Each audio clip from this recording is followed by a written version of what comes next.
sivile ukuba nizawuhamba apha evilini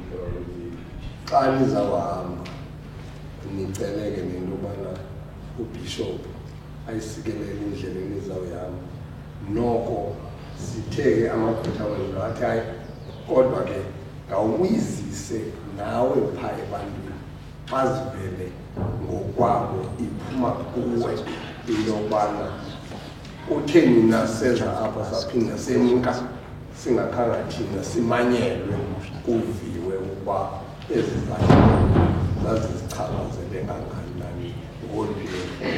kusiyiwa phina sineminqweno ethini nathi injongo izezokuba ke nibuye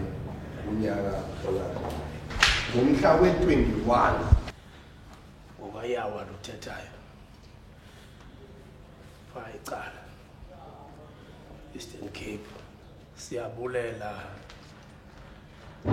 ukuqala ku-Justice indlela asiphethe ngayo ingathi siphethwe ngabazali bethu ngoba noba sinengxaki enjani nobuqaqanjelwa intloko uyakwazi ukubalekisa endaweni yoncedo nalapho sihleli khona sikhuselekile ngokuba uhlele secangwethu efuna usabela imfuno zethu nemibono yethu. Sibonga Nkosi konke osenzele khona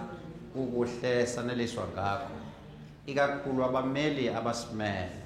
ukusibekezelela kwabo kuba basiqhube basibonise indlela ufuna sihambe ngayo ukuze abantwana bethu bangalahleki nje kube yize kepha kube khona inzuzo ekupheleni nokuneliseka ezindleleni. Siyabakhumbula ke kulungileyo abantwana bakho ababulawa ngamapolisa bebulawela amalungelo abo befuna izimfanelo zabo kwase kuba impi leyo kubona. The love of God and the fellowship of the Holy Spirit be with us now and always. Amen.